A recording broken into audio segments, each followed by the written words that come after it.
First Chronicle chapter 11 verse 5. 1 ദിനവർത്തനം 11:5. 1 നാളാകമം 11-ാമത് അധ്യായം 5-ാമത് വചനം. ഒരു ശക്തമായി വായിച്ചാട്ടെ. ഞാൻ തമിഴും മലയാളമാണ്, അതുകൊണ്ട് നിങ്ങൾ സഹായിച്ചാലേ വല്ലതും ജനത്തിന് കിട്ടുള്ളൂ. സ്തോത്രം. പെട്ടെന്ന് പ്രൈസ് ഗോഡ്. പിന്നെ ദാവീദും എല്ലാ ഇസ്രായേലും യെബൂസ് എന്ന യെരൂശലേമിലേക്ക് ചെന്നു. അവിടെ ദേശനിവാസികളായ യെബൂസ്യർ ഉണ്ടായിരുന്നു. യെബൂസ് നിവാസികൾ ദാവീദിനോട് നീ ഇവിടെ കടക്കുകയില്ല എന്ന് പറഞ്ഞു. അതിന്റെ ഒരു പ്രദേശത്തിൽ ഈ വെല്ലുവിളി പലപ്പോഴും പല വിശുദ്ധന്മാർ കേട്ടിരിക്കും. നീ ഇവിടെ കടക്കുകയില്ല എന്ന് പറഞ്ഞു. എങ്കിലും ദാവീദ് സിയോൻ കോട്ട പിടിച്ച് അതാകുന്നു ദാവീദിന്റെ നഗരം. കൈകളെ തട്ടി ദൈവത്തെ സ്തുതിച്ചാട്ടെ. Praise the lord. ആമേൻ.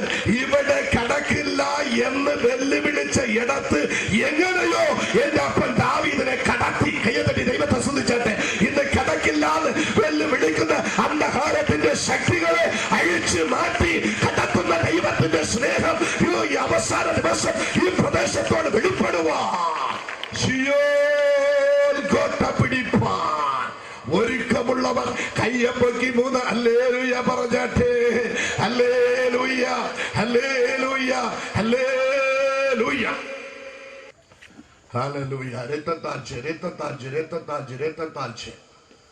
എത്ര പേര് സിയോനിൽ പോകാൻ ആഗ്രഹമുണ്ട്? എന്നാൽ എന്നോടുകൂടെ ചേർന്ന് നമുക്ക് ഒന്ന് കയ്യെ തട്ടി ദൈവത്തെ സ്തുതിക്കാം. ശിങ്കാര സിയോൻ പട്ടണം ശിഥിരങ്ങൾ അത്തനയും നഗർ. ചിങ്കാര സിയോൻ പട്ടണം, ചിങ്കാര സിയോൻ പട്ടണം ശിഥിരങ്ങൾ അത്തനയും നഗർ. ചിങ്കാര സിയോൻ പട്ടണം അത്തന്നരുളി ചെയ്ത ശിഥിരകൈ മാളികയാം. അത്തന്നരുളി ചെയ്ത ശിഥിരകൈ മാളികയാം. മെത്തപ്രകാശമത ഉച്ചിതമാമുത്തുകളാം. മെത്തപ്രകാശമത ഉച്ചിതമാമുത്തുകളാം. വിചിത്രമായ വെகு നക്ഷത്രങ്ങൾ പോ, വിചിത്രമായ വെகு നക്ഷത്രങ്ങൾ പോ. അങ്ങ് പച്ചു പച്ചണ്ട് ചച്ചുതാനന്ദ മുച്ചുടர்களா മുത്തി ചെയ്തിട്ട മൂവരതിരിയേകര ഭാവികൾ കുയലേശരെ സിയോൻ പട്ടണം. എല്ലാവരും കൈ തട്ടി. ചിങ്കാര സിയോൻ പട്ടണം ചിത്തിരങ്ങൾ അത്തനയും നഗർ. ചിങ്കാര സിയോൻ പട്ടണം.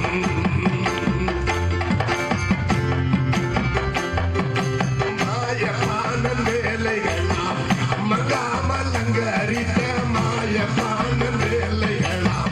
സാലോക പട്ടണത്തെ സാരി വരസപ്പലാവോ. സാലോക പട്ടണത്തെ സാരി വരസപ്പലാവോ. ജോലിയിൽ പഞ്ചവർണ്ണ ചിത്തിരത്തിൻ വേലയത്.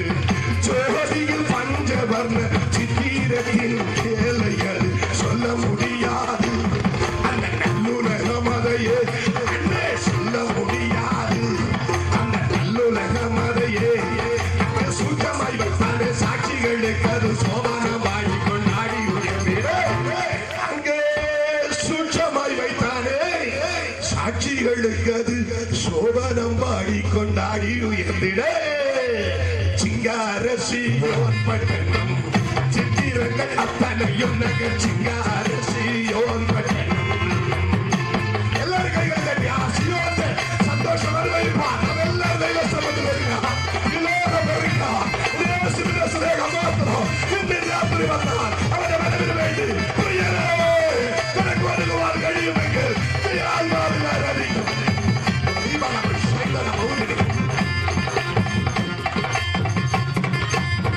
പന്നിരുവാസലും പള്ളിങ്ങു വീതിയും കണ്ണാടി കൽക്കള കലന്തുമേ. പന്നിരുവാസലും പള്ളിങ്ങു വീതി കണ്ണാടി കൽക്കള കലന്തുമേ. മിന്നും മഞ്ചവർണ്ണമുള്ള വീതിയിൽ വിളക്കുകളാ. മിന്നും മഞ്ചവർണ്ണമുള്ള വീതിയിൽ വിളക്കുകളാ. ഭാവികൾ വന്നിരുമ്പി പരലോകം പോകമെന്നും അന്നല്ലാതെ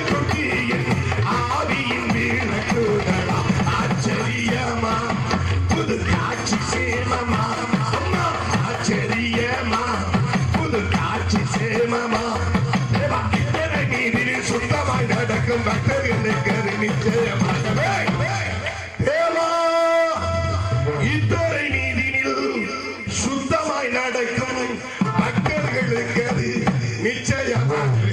വല്ല ചെത്തവനും അവിടെ കയറി വരാൻ പറ്റില്ല. ശുദ്ധമുള്ള ഭക്തരെ അങ്ങോട്ട് പോകാൻ പറ്റൂ. കയ്യെ തട്ടിപ്പാടാ ദേവാ ഇത്തരം രീതിയിൽ ശുദ്ധമായി നടക്കും ഭക്തர்களுக்கு அது நிச்சயமாகும். ஆவிகள் புயலேஸ்வரர் சிங்காரசியோன் பட்டணம் சித்திரங்கள் அத்தனையும் நகர் சிங்காரசியோன் பட்டணம்.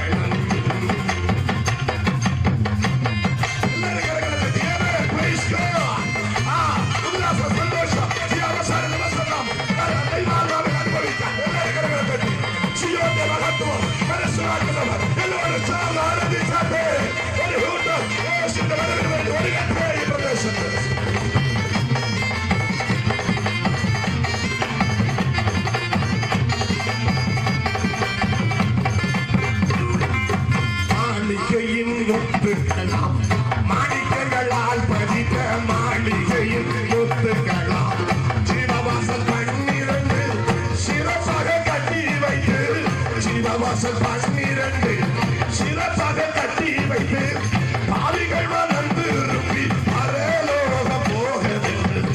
பாவிகள் மனம் திரும்பி பரலோகம் போகவில்லை.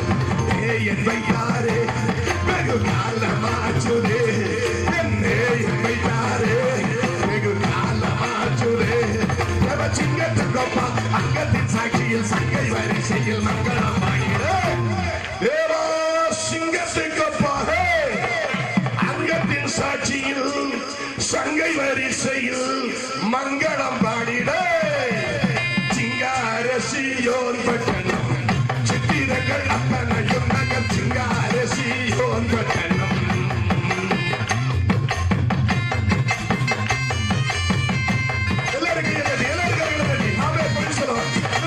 சந்தோஷமாக இருப்பார். எல்லாரும் சோதனை செய்கிறார்கள். சந்தோஷம் பாக்கியம் சந்தோஷம் அனுபவிக்கிறவர் கரைகளை தட்டி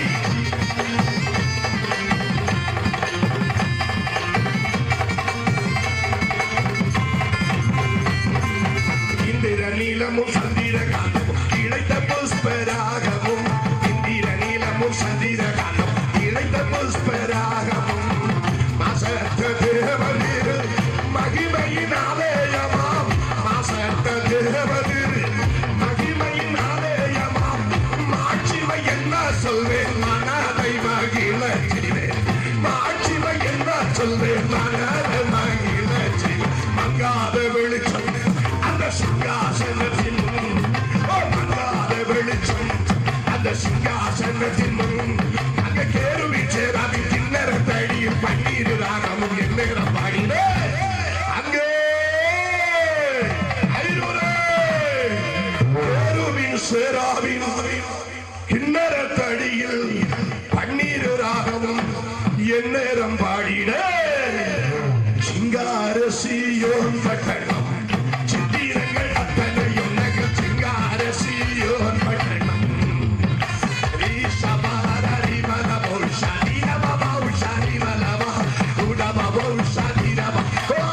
சந்தோஷம் அனுப்பிக்கிறார். எல்லாரும் கரங்களை தட்டி அந்த பரம சந்தோஷம் அந்த பரம சந்தோஷம் ராத்திரி இவனை இறங்கி வருவா பரம சொர்க்கிய வாய்ஸ்வரை வெளிப்படுவா பரம சந்தோஷம் வெளிப்படுவா. எல்லாரும் கரங்களை தட்டி ஓ சுயோஜனகத்தோம் இந்த ராத்திரி தெய்வ சக்தியோட வெளிப்படுவா. பரசத்திலே கத்துகிற அழிவா கொல்லாத சக்திகள் அழிவா அந்த காலத்திலே சக்திகள் அழிவா ஜனங்களை கட்டி போராட சக்திகள் அழிஞ்சு மாறுவா. சொர்க்கிய சந்தோஷம் உலகன பௌஷான மௌனி ஜனங்கள் அனுபவிக்கலாம். சொர்க்கமே மனசரிவாவே பிரார்த்திக்கு ஓரி சைந்தன மனதிவன மௌனி வீ சைந்தன குடா ரபா ரிவா ரபா நன்றி. இந்த பலமுள்ள கரத்தில் மறைத்து ஆசீர்வதியும் இயேசு கிறிஸ்துவின் நாமத்தில் செபிக்கிறேன் நல்ல பிதாவே ஆமென். சந்தோஷம் உள்ளவர் நல்ல ஒரு கையை பொக்கி உறக்க ஒரு அல்லலியா பாரு. ശിങ്കാര സിയോൻ പട്ടണത്തിന്റെ സന്തോഷം അനുഭവിക്കുന്ന ഒരു വിശുദ്ധൻ ഇവിടെ ചുമ്മാ ഇരിക്കില്ലായിരുന്നു. ദൈവത്തിന് മഹത്വം ഉണ്ടാകട്ടെ. എന്നാൽ ഈ സിയോൻ എന്ന് പറയുന്ന ഈ സൈൻ, ഈ പട്ടണത്തിനെ കുറിച്ച് എന്താണ് തിരുവചനങ്ങൾ വെളിപ്പെടുത്തുന്നത്? എങ്ങനെയാണ് ദാവീദ് അതിനെ പിടിച്ചത്? അതിന് ആരാ തടസ്സം ചെയ്തത്? ആ തടസ്സം എങ്ങനെ നീക്കപ്പെടുന്നത് എന്ന കാര്യങ്ങളെ ഒന്ന് ഉറപ്പിച്ചിട്ട് ഒന്ന് പ്രാർത്ഥിക്കുവാൻ ആഗ്രഹിക്കുകയാണ്. ദൈവത്തിന് മഹത്വം ഉണ്ടാകട്ടെ. ഇവിടെ വ്യക്തമായി സിയോൻ എന്നാൽ സൂര്യകാന്തി എന്നാണ് അതിന്റെ അർത്ഥം. സൈൻ എന്നതിന്റെ അർത്ഥം സൂര്യകാന്തി എന്നാണ് അതിന്റെ അർത്ഥം. ഈ സിയോന് സിയോൻ മലയെന്നും ദാവീദിന്റെ നഗരമെന്നും സിയോന്റെ കോട്ട എന്നും പറയുന്നുണ്ട്. ഇതാ ദൈവത്തിന് മഹത്വം ഉണ്ടാകട്ടെ. യെബൂസ്യ ജനങ്ങളുടെ കരങ്ങളിൽ ഇരുന്ന് ദാവീദ് ഈ സിയോൻ കോട്ടയെ പിടിച്ചെടുത്ത് അവൻ ആ സിയോൻ പട്ടണം പണിതു. യെരൂശലേമിൽ 4 കുന്നുകളുണ്ട്. അവൻ സിയോൻ, ഓബേൽ, അഗ്ര, പെസർ. ഈ കുന്നുകളിൽ സിയോൻ എന്ന കുന്ന് പ്രധാനമായി വഹിക്കുകയാണ്. അങ്ങനെ അവൻ അത് പണിതു എന്നാണ് ഇവിടെ വേദപണ്ഡിതർ ക്രിസ്തുവിന് മുമ്പ് 1046 ദാവീദ് ഇത് ചെയ്തു എന്ന് ചരിത്രം പറയുന്നു. ആമേൻ. ദൈവത്തിന് മഹത്വം ഉണ്ടാകട്ടെ. ആമേൻ. ദൈവ ആലയം എപ്പോഴാണ് ദാവീദിന്റെ ആഗ്രഹപ്രകാരം സൊലൊമോൻ അത് പണിതോ, ആ സിയോന് യെരൂശലേം എന്ന പേരുണ്ടായി. അല്ലെങ്കിൽ യെരൂശലേം സിയോൻ എന്ന പേരുണ്ടായി. യെബൂസ്യ ജനങ്ങളുടെ കരങ്ങളിൽ നിന്ന് അത് പിടിച്ചെടുത്ത് ആമേൻ യെരൂശലേമെ സിയോൻ എന്ന് പേരിട്ടു എന്നാണ് സങ്കീർത്തനം 128:5 നമുക്ക് ആമേൻ വ്യക്തമായി വായിക്കുവാൻ കഴിയുന്നത്. ആമേൻ. 2 സാമുവേലിന്റെ പുസ്തകം 5-ാമത്തെ അധ്യായം 6, 7, 8 വചനങ്ങൾ വായിക്കുമ്പോൾ അവൻ യെബൂസ്യ ജനം അവൻ ആ സിയോൻ കോട്ട എന്ന് പറയുന്ന സ്ഥലത്തിനെ അവൻ സ്വത്രം അവർ അങ്ങോട്ട് കടക്കാതെ അവർ ദാവീദിനെ യുദ്ധത്തിന് ഇറക്കിയത് ആരാണെന്ന് പറയുവാൻ ആഗ്രഹിക്കുന്നു. ഇതാണ് ഇന്നത്തെ സത്യം. അതൊന്ന് വായിച്ചാട്ടെ പെട്ടെന്ന്. രാജാവും അവന്റെ ആളുകളും യെരൂശലേമിലേക്ക് ആ ദേശത്തെ നിവാസികളായ യെബൂസ്യരുടെ നേരെ പുറപ്പെട്ടു. യെബൂസ്യരുടെ നേരെ പുറപ്പെട്ടു. ദാവീദിന് അവിടെ കടപ്പാൻ കഴിയുകയില്ലെന്ന് വെച്ച് അവർ ദാവീദിനോട് നീ ഇവിടെ കടക്കുകയില്ല, നിന്നെ തടുപ്പാൻ കുരുടരും മുടന്തരും മതി എന്ന് പറഞ്ഞു. യുദ്ധക്കളത്തിന് ഇറക്കിയത് യെബൂസ്യ ജനം ആരെയായിരുന്നു? കേവലം കുരുടരും മുടന്തരും മതിയടോ. ദാവീദേ, നീ എത്ര ആട്ടം ആടിയാലും, നീ എത്ര പാട്ട് പാടിയാലും, ആമേൻ, നീ ഇസ്രായേലിന്റെ ദൈവം എന്ന് ദൈവത്തിന്റെ പൈതലാണെന്ന് പറഞ്ഞാലും ഒന്ന് മനസ്സിലാക്കിക്കോ, നിന്നെ മുടിക്കുവാൻ നീ ഇങ്ങോട്ട് കടക്കാതെ, ഈ സിയോൻ കോട്ടയിലേക്ക് കടക്കാതെ, അവൻ യെബൂസ്യൻ ദേശത്തിലേക്ക് കടക്കാതെ, യെബൂസ്യൻ ജനത്തിലേക്ക് കടക്കാതെ ഞങ്ങൾ പട്ടാളത്തിൽ ഇറക്കുന്നത് അവൻ അന്ധന്മാരായ കുരുടന്മാരെയും അവൻ മുടന്തന്മാരെയുമാണ് നിനക്ക് വിരോധമായി ഇറക്കുന്നത്. അതിനർത്ഥം എന്താണെന്നറിയോ? അത് മതിയോടോ നിന്നെ മുടിക്കാൻ. ഇവിടെ ഒരു വലിയൊരു പട്ടാളം, ഒരു സൈന്യമൊന്നും വേണ്ടി ആവശ്യമില്ല. അതിനാണ് അതിനർത്ഥം. കാരണമെന്ത്? ഈ വാക്ക് പറയുവാനും അവൻ കുരുടന്മാരെയും മുടന്തന്മാരെയും യുദ്ധത്തിന് ഇറക്കുവാൻ കാരണമെന്ത്? ചരിത്രത്തിന്റെ മർമ്മം ചിലർക്ക് മനസ്സിലായില്ല. ബൈബിളിന്റെ രഹസ്യമാണ് ഞാൻ നിങ്ങളോട് പറയുന്നത്. കാരണമെന്ത്? അവൻ അവരുടെ തന്റെ ആണവമാണ്. അവൻ എന്നാകമം, അതായത് സംഖ്യ 13:26 വായിക്കുമ്പോൾ ഒറ്റുനോക്കുവാൻ ഇസ്രായേൽ ജനം അവൻ കാനാനിലേക്ക് കടന്നുപോയപ്പോൾ ആ കാനാനിലിരിക്കുന്ന രാക്ഷസ പിറവി രാക്ഷസന്മാരെ കണ്ടപ്പോൾ യെബൂസിയർ, അമലേക്കിയർ, അവൻ ഏദോമിയർ, അവൻ കാനാനിയർ, ഇവരെല്ലാം മലപ്രദേശത്ത് അങ്ങോട്ട് അവൻ ഇങ്ങോട്ടും കറങ്ങി നടക്കുകയാണ്. ഈ മല്ലന്മാർ ഇവരെ കണ്ടപ്പോൾ ഇസ്രായേലിന് ഉറ്റുനോക്കുവാൻ പോയവർ, അയ്യോ, പാലും തേനും ഓടുന്ന ദേശത്തിൽ ഇങ്ങനെ ഒരു പിറവിയാ അവൻ എന്ന് വിചാരിച്ച് അവരെ കാഴ്ചയിൽ ഇവരൊരു വെട്ടിക്കിളി പോലും ഉണ്ടായിരുന്നു എന്നാണ് എഴുതിയിരിക്കുന്നത്. അതുകൊണ്ട് ഇസ്രായേൽ ജനത്തിന്റെ അടുത്ത് മടങ്ങി വന്ന് അവർ ഗുഡ് ന്യൂസ് അല്ല പറഞ്ഞത്, ബാഡ് ന്യൂസ്, സാഡ് ന്യൂസ് പറഞ്ഞത്. ഞങ്ങളല്ല, അവരെ കാഴ്ചയിലും ഞങ്ങളുടെ കാഴ്ചയിലും വെട്ടുകിളി എത്ര വേണ്ട, എന്നാൽ യോശുവാവിന്റെ വാക്കാണ് അവിടെ വിജയിച്ചത്. കയ്യപ്പയ്ക്ക് ഹല്ലേലൂയ പറഞ്ഞാട്ടെ, പ്രൈസ് ദി ലോർഡ്. അത്രത്തോളം ഒറ്റുനോക്കുവാൻ വന്നവരെ പോലും പേടിപ്പിച്ചയച്ചതിന്റെ ജാതികളിൽ സ്പെഷ്യൽ ജാതിയാണ് യെബൂസ്യ ജനം. അതുകൊണ്ട് അവരത്രയും മല്ലന്മാരും വില്ലന്മാരായിരുന്നു. അവരെ ഒടുക്കുവാൻ ചരിത്രത്തിന്റെ രഹസ്യം യോശുവാവിന്റെ പുസ്തകം 15-ാമത്തെ അധ്യായം 63-ാമത്തെ വചനത്തിൽ യെബൂസ്യ ജനത്തിന്റെ ആണവവും ധൈര്യവും അവിടെ വെളിപ്പെടുന്നത് നമുക്ക് വായിക്കുവാൻ കഴിയുന്നുണ്ട്. ഒന്ന് വായിച്ചാട്ടെ, യോശുവ 15:63 പെട്ടെന്ന് വായിക്കുക. Praise God. യെരൂശലേമിൽ പാർത്തിരുന്ന യെബൂസ്യരോ യഹൂദ മക്കൾക്ക് നീക്കിക്കളവാൻ യഹൂദ മക്കൾക്ക് നീക്കിക്കളവാൻ കഴിഞ്ഞു. യഹൂദ മക്കൾക്ക് ആ ഇസ്രായേൽ ജനത്തിനെ യെബൂസ്യരെ നീക്കിക്കളയുവാൻ കുറെ കാലഘട്ടം കഴിഞ്ഞിട്ടാണ് പറയുന്നത്. നീക്കിക്കളയുവാൻ കഴിഞ്ഞില്ല. അങ്ങനെ യെബൂസ്യർ മതി, ദൈവത്തിന് മഹത്വം ഉണ്ടാകട്ടെ. അങ്ങനെ യെബൂസ്യർ ഇന്നുവരെ യഹൂദ മക്കളോടുകൂടെ യെരൂശലേമിൽ അവർ പാർത്തിരുന്നു എന്നാണ് തിരുവചനം പറയുന്നത്. അപ്പോ ഈ യെരൂശലേമായി അവൻ യെബൂസ്യരിക്കുന്ന ഈ സ്ഥലം യെബൂസ്യരെ യോശുവാവിൻ കാലത്തിൽ പോലും അരക്കുവാൻ കഴിയാതെ വിട്ടുമാറിയതാണ് ആ സംഭവം തിരുവചനം വിളമ്പുന്നത്. എന്നാൽ എന്നും മല്ലൻ വെല്ലുവിളിക്കാൻ പറ്റുകയില്ല. മുടിയേണ്ടിയ ഒരു സമയം വരും. കയ്യത്തട്ടി ദൈവത്തെ സ്തുതിച്ചാട്ടെ, പ്രൈസ് ദി ലോർഡ്.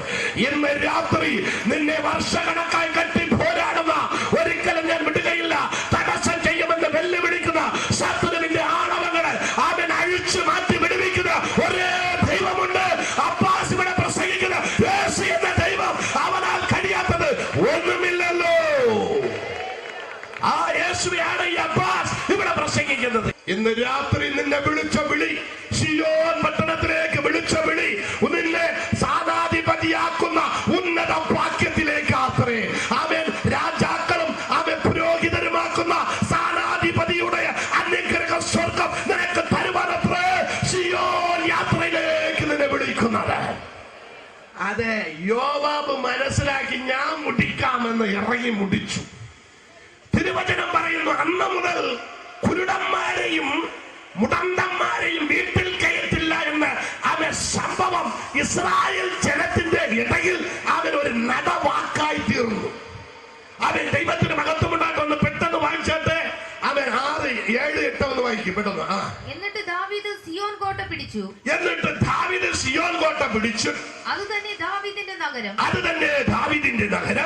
അന്ന് ദാവീദ് ആരെങ്കിലും യെബൂസ്യരെ തോൽപ്പിച്ചാൽ അവൻ തീർപ്പാത്തിയിൽ കൂടി കയറി ദാവീദിന് വെറുപ്പായുള്ള മുടന്തരെയും കുരുടരെയും പിടിക്കട്ടെ എന്ന് പറഞ്ഞു. അതുകൊണ്ട് കുരുടരും മുടന്തരും വീട്ടിൽ വരരുത് എന്നൊരു ചൊല്ല് നടപ്പായി. മനസ്സിലായോ? ഇസ്രായേൽ ജനത്തിന്റെ ഇടയിൽ ഇത്ര വലിയൊരു സംഭവം.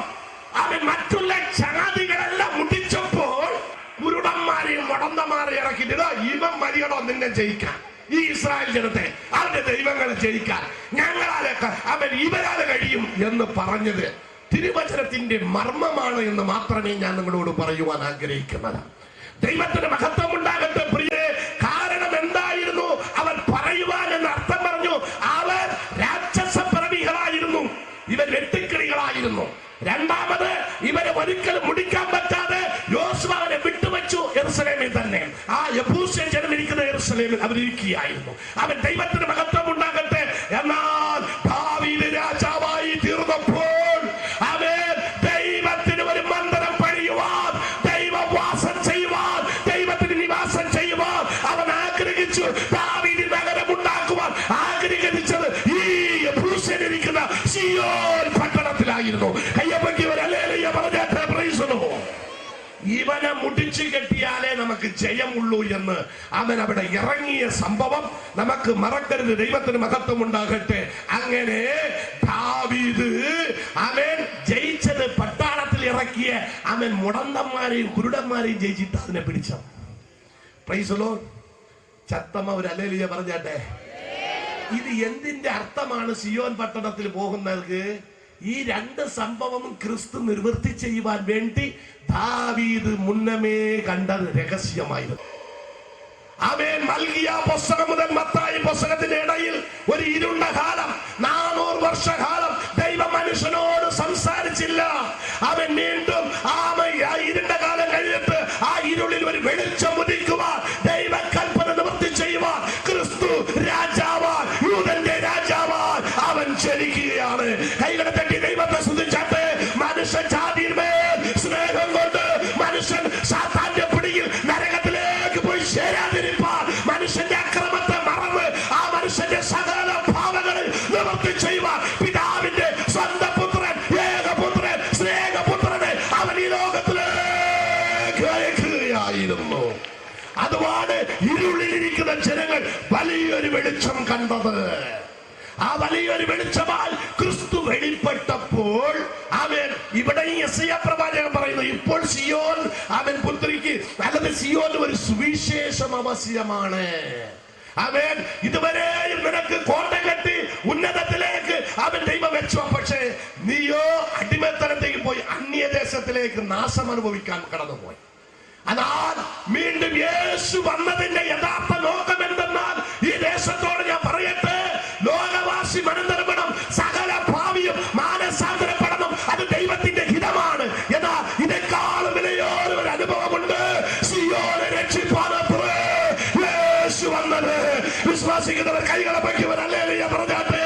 വല്ലവനെ രക്ഷിക്കുന്നതിനേക്കാളും സിയോനെ അവയെ വീണ്ടെടുക്കുന്നതാ, സിയോനെ രക്ഷിക്കുന്നതാ എന്റെ അപ്പന്റെ ഹിതമായിരുന്നത്.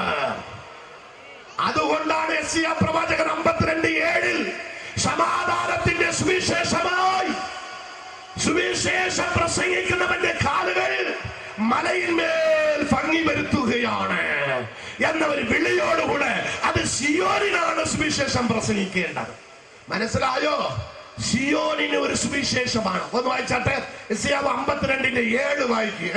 സമാധാനത്തെ ഘോഷിച്ചു, സമാധാനത്തെ ഘോഷിച്ചു, നന്മയെ സുവിശേഷിക്കുകയും രക്ഷയെ പ്രസിദ്ധമാക്കുകയും സിയോനോട് നിന്റെ ദൈവം വാഴുന്നു എന്ന് പറയുകയും, നിന്റെ ദൈവം വാഴുന്നു എന്ന് പറയുകയും ചെയ്യുന്ന സുവാർത്ത ദൂതന്റെ കാൽ പർവ്വതങ്ങളുമേൽ എത്ര മനോഹരം, എത്ര മനോഹരം. അപ്പൊ സിയോന് ഒരു സുവിശേഷം ആവശ്യപ്പെട്ടു. സിയോൻ ഇപ്പോൾ അവൻ കാരാഗ്രഹത്തിൽ കിടക്കുകയാണ്. സിയോൻ ഇപ്പോൾ അടിമത്തനത്തിൽ കിടക്കുകയാണ്. സിയോൻ ഇപ്പോൾ അന്യരുടെ നിന്ദയ്ക്ക് കാരണമായിരിക്കുകയാണ്. ഉന്നതൻ അവൻ ജാതികൾ എത്തി നോക്കിയ അവൻ സിയോൻ കോട്ട, ദാവീദിന്റെ നഗരം, ദൈവത്തെ സ്തുതിച്ച സ്ഥലം ഇപ്പോൾ താറുമാറാക്കപ്പെട്ട് അവർ അന്യരായി കിടക്കുമ്പോൾ അവരെ വീണ്ടെടുപ്പാനത്രേ യേശു ക്രിസ്തു ലോകത്തിൽ വന്നത്. അവൻ അത്ഭുതം അടയാളങ്ങളെല്ലാം വല്ലവനുക്കും ചെയ്യുവാനല്ല, സിയോൻ വാസിക്ക് ചെയ്യുവാൻ. കയ്യപ്പയ്ക്ക് ഹല്ലേലൂയ പറഞ്ഞാട്ടെ. Praise the lord. വല്ലവനുക്കും ചെയ്താൽ അവൻ പിന്നെ ഇത് ഒരു ഹോസ്പിറ്റലായി കരുതും. അതുകൊണ്ട് അവൻ അവിടെ അത്ഭുതം നടക്കുന്നു, പിന്നെ മോഹം അടുത്തത് വരും. പക്ഷേ സിയോൻ വാസിയായി ഒരു വ്യക്തി മാറണം. അവൻ അതിനു വേണ്ടിയാ യേശു ക്രിസ്തു ലോകത്തിൽ വന്ന് അവൻ അത്ഭുതങ്ങൾ അടയാളങ്ങൾ ചെയ്തതിന്റെ മർമ്മം. ഇപ്പൊ യേശു സിയോന്റെ സുവിശേഷങ്ങളായി വെളിപ്പെടുന്ന മർമ്മം ഞാൻ പറയുവാൻ ആഗ്രഹിക്കുന്നു. ഇപ്പോൾ ശത്രു വെല്ലുവിളിച്ച് നിൽക്കുക. എങ്ങനെ? ദാവീദിനോട് യെബൂസ്യ ജനം വെല്ലുവിളിച്ചിടോ, കുരുടന്മാരും മുടന്തന്മാരും മതിയടോ, അവൻ നിന്നോട് യുദ്ധം ചെയ്യുക, നീ ഒരിക്കലും ഇങ്ങോട്ട് കടക്കില്ല എന്ന്. എന്നാൽ കുരുടന്മാരെയും മുടന്തന്മാരെയും അവൻ വിടുവിച്ചു അങ്ങോട്ട് സിയോനിലേക്ക് കടത്തുവാണ് എത്രേ യേശു ലോകത്തിൽ ഇറങ്ങി വന്നത്. അതിന്റെ സത്യം സാക്ഷ്യമാണ്. അതുകൊണ്ടാണ് ഇന്ന് പ്രസംഗം മാത്രമല്ല, അത്ഭുത അടയാളങ്ങളോടെ ദൈവ ശുശ്രൂഷ ചെയ്യുക, സുവിശേഷം പ്രസംഗിക്കുന്നത്. കാരണമെന്ത്? കാരാഗ്രഹത്തിൽ മുടിയാൻ കാത്തിരുന്ന് അവൻ സ്നാപകനോട് പറഞ്ഞയച്ചു. സ്നാപകന് ഡൗട്ട് വന്നു, എന്താ നടക്കാൻ പോകുന്നത് ഒന്ന് മനസ്സിലാല. മരണനേരം വന്നു. സ്ത്രീയുടെ ഉദരത്തിൽ അവൻ ജനിച്ചവനിൽ അവൻ യോഹന്നാൻ സ്നാപകനെ പോൽ ഒരു വലിയവൻ ഒരുത്തനില്ല എന്ന് പറഞ്ഞ അത്ര വലിയൊരു അവൻ സ്നാപകൻ പോലും ആടിപ്പോയി മരണനേരത്തിൽ വന്നത് നീ തന്നെയോ അല്ലത് ഇന്നൊരുത്തിന് വേണ്ടി ഞാൻ മരിക്കാതെ കാത്തിരിക്കണമോ എന്ന് പറഞ്ഞയച്ചപ്പോൾ യേശു മറുപടി സ്നാപകനോട് പറഞ്ഞയച്ചത് എന്തെന്നാ? സ്നാപകനെ, വഴിയൊരുക്കാൻ വന്നവരെ ഒന്ന് മനസ്സിലാക്കി. കുരുടർ കാണുന്നു, മുടന്തർ നടക്കുന്നു, സുവിശേഷം ദരിദ്രർ പ്രസംഗിക്കപ്പെടുന്നു. ഇത് ജോലി സിയോന് ചെയ്യേണ്ട ജോലി ചെയ്യുകയാണ്. ഞാൻ വന്നിട്ടുണ്ട്. കയ്യപ്പയ്ക്ക് ഹല്ലേലൂയ പറഞ്ഞാട്ടെ.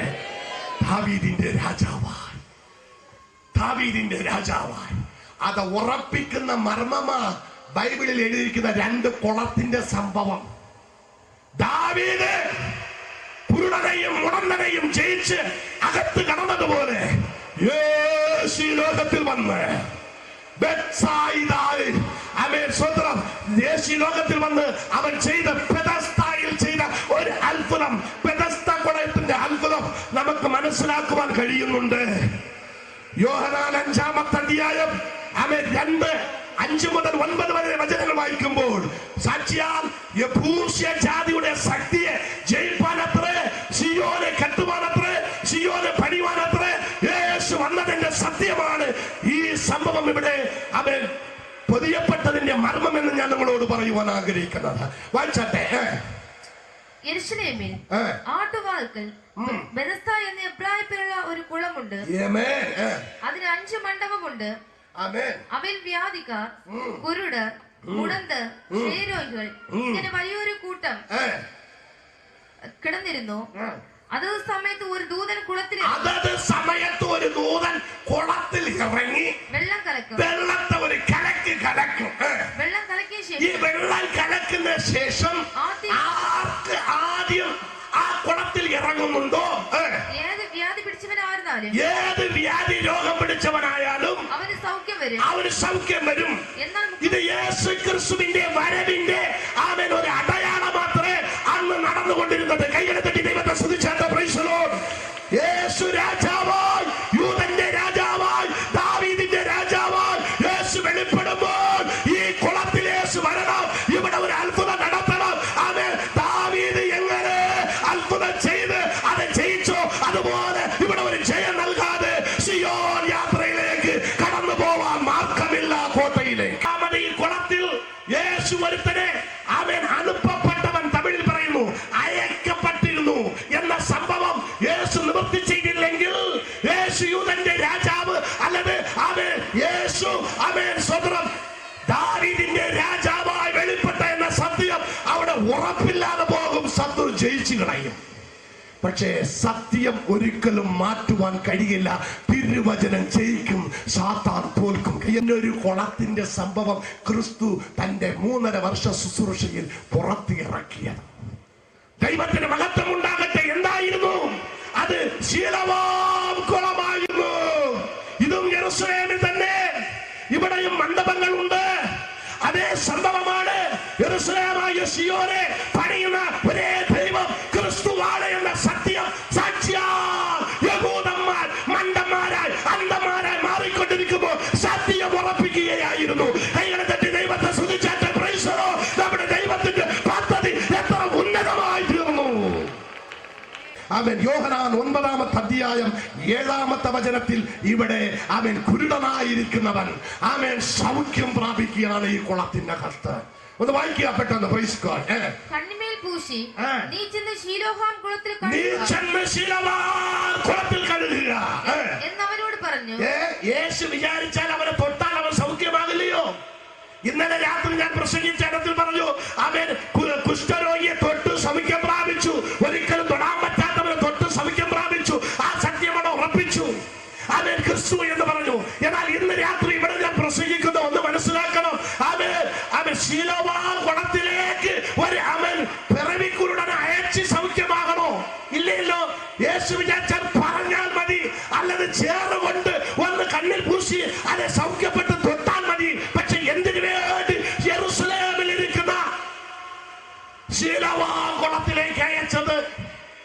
അവൻ ഈ ശീലോവാം കുളത്തെ കുറിച്ച് ചരിത്രം നമുക്ക് 2 രാജാക്കൾ പുസ്തകം 20-ാമത്തെ അധ്യായം 20-ാമത്തെ വചനത്തിൽ യെരൂശലേമിന്റെ കിഴക്ക് ഗീഹോൻ എന്ന നീർറവിലിരുന്ന് അവൻ ഉണ്ടാകുന്ന വെള്ളത്തിനെ വായ്ക്കാൽ വെട്ടിയാണ് യെരൂശലേമിലേക്ക് എസേക്കിയ രാജാവ് കൊണ്ടുവന്നത്. അവിടെയാണ് ഈ കുളം ഉണ്ടായത്. ഈ കുളത്തിന്റെ സ്പെഷ്യൽ എന്ന് പറഞ്ഞാൽ കൂടാര അവൻ പണ്ടിക നടക്കുമ്പോൾ, ഉത്സവം നടക്കുമ്പോൾ അവൻ ഒരു ലേഖിയൻ ഒരു പൊൻകുടം കൊണ്ട് ഈ അവൻ 18 പടി താഴെ ഇറങ്ങി. 18 പടി മുകളെ കയറുന്നതല്ല, ഇവിടെ 18 പടി താഴെ ഇറങ്ങണം. നമ്മൾ ഇറങ്ങിയാലേ ക്രിസ്തുവെ കാണുള്ളൂ. കയ്യപ്പയ്ക്ക് ഒരു ഹല്ലേലൂയ പറഞ്ഞാട്ടെ. അവൻ കയറുന്ന പോലെ എനിക്ക് വേണ്ട, അത് അവർ നോക്കിക്കോട്ടെ. എന്നാൽ ഈ അവൻ സ്വന്തം പടി ഇറങ്ങി താഴെ ഇറങ്ങി അവൻ വെള്ളം കോരി അത് കൊണ്ടുവന്ന് യാഗപീഠത്തിൽ തെളിക്കുന്നത് ഒരു അവൻ ചടങ്ങായിരുന്നു. എന്നാൽ തിരുവചനം ഇങ്ങനെ പറയുന്നു, ഇത്രയും അവൻ മഹത്വമേറിയ ശീലവാം കുളത്തിലേക്ക് ഒരു അവൻ ലേഖ്യനല്ലാതെ ഒരുത്തനും അതിനകത്ത് പോകാൻ പറ്റാത്ത കുളത്തിലേക്ക് യേശു അയക്കുകയാണ് ഒരു വ്യക്തിയെ. അവിടെ സൗഖ്യപ്പെടുത്തുക. കാരണമെന്ത്? അവൻ ജനത്തെ ജയിച്ച അവൻ അതേ ശക്തിയെ ഞാൻ ജയിക്കാൻ വന്ന ഇസ്രായേലിന്റെ രാജാവത്രേ ക്രിസ്തു എന്ന് ഉറപ്പിക്കുക. ദൈവത്തിന് മഹത്വം ഉണ്ടാകട്ടെ. ക്രിസ്തു അവനെ കണ്ണുകളിൽ ചേറുണ്ടാക്കി നിശിലവാമിലേക്ക് പോയി കഴുകി അവൻ കാഴ്ചപ്രാപ്തി. വായിച്ചാട്ടെ, പെട്ടെന്ന് തുടർന്ന് വായിക്കേ. ശീലോവാം എന്നതിന് അയക്കപ്പെട്ടവൻ, അയക്കപ്പെട്ടതാര്? സിയോൻ കോട്ട പണിയുവാൻ, നിത്യമായ സിയോനിലേക്ക്, പരമസിയോനിലേക്ക് ദൈവത്തിനെ വിളിക്കുവാൻ, അവനെ ഒരുക്കുവാൻ വന്നവൻ ഒരേ ഒരു ദൈവമുണ്ട്. ഇസ്രായേലിന്റെ ദൈവം, ഉന്നത ദൈവം, യേശു എന്ന ദൈവം. അത് പറയുവാനത്രേ ഈ സംഭവം ക്രിസ്തുവിന്റെ സുവിശേഷത്തിൽ മറയ്ക്കപ്പെട്ട ഒരു അത്ഭുതത്തിന്റെ രഹസ്യം. ദൈവത്തിന് മഹത്വം ഉണ്ടാകട്ടെ. അയക്കപ്പെട്ടവൻ ചെയ്തു. ഒന്ന് ആലോചിക്കണം. കണ്ണ് രണ്ടും ശരിയായി കണ്ടില്ല, പക്ഷേ ആ ബലത്തോടെ നടന്നു പോകുന്നത് എവിടെയാ? അവൻ ഉത്സവ ദിവസങ്ങളിൽ ദൈവത്തിന്റെ സന്നിധാനത്തിൽ വെള്ളം കോരി വിടുന്ന, വെള്ളം എവിടുന്ന് വരുന്നല്ല ഞാൻ പറഞ്ഞു, ആ വെള്ളം കോരി വിടുന്ന സ്ഥലത്തിൽ ഇറങ്ങാൻ വരുത്തം പോവുകയാണ്. വിട്ടുവയ്ക്കോ ജനം? ഒന്ന് ആലോചിക്കുക. മുടന്തനെ ദൈവം സൗഖ്യമാക്കിയത് അത് സബത്ത് ദിവസത്തിലായിരുന്നു. അതിനെല്ലാവരും എതിർക്കുകയായിരുന്നു. പക്ഷെ എന്തുകൊണ്ട് ദൈവം അത് ചെയ്തു? സബത്ത് ദിവസത്തിൽ മർമ്മത്തെ ജനത്തിന് വെളിപ്പെടുത്തുവാൻ. കൈകളെ പറ്റി ഒരു ഹല്ലേലൂയ പറഞ്ഞാട്ടെ. അതെ, അവൻ ജനത്തെ വിടിവിക്കുന്ന ഒരു ദൈവമാണ് ഇവിടെ വന്നിരിക്കുന്നതെന്ന് ഉറപ്പിപ്പാൻ. കയ്യെ പറ്റി ഒരു ഹല്ലേലൂയ പറഞ്ഞാട്ടെ. നിനക്ക് വേണ്ടി ഒരുക്കുന്ന ഉന്നത സിയോനിലേക്ക് കൊണ്ടുപോകുവാനത്രേ. ഇപ്പൊ ഇവിടെ നടക്കുന്നത് ഒരിക്കലും ഒരു വ്യക്തി പോലും അകത്ത് പോയി വെള്ളം കോരാൻ പറ്റാത്ത ഇടത്തിലാണ് ഇവനെ കഴുകാൻ വയ്ക്കുന്നത്. ഇറങ്ങിപ്പോയ പിടിച്ചാൽ മുടിഞ്ഞു. പക്ഷേ തിരുവചനം പറയുന്നു, അയച്ചവൻ അയച്ചാൽ മുടിയില്ല. കയ്യപ്പയ്ക്ക് ഹല്ലേലൂയ പറഞ്ഞാട്ടെ. ജയിക്കും. അയച്ചാൽ അത് ജയിക്കും.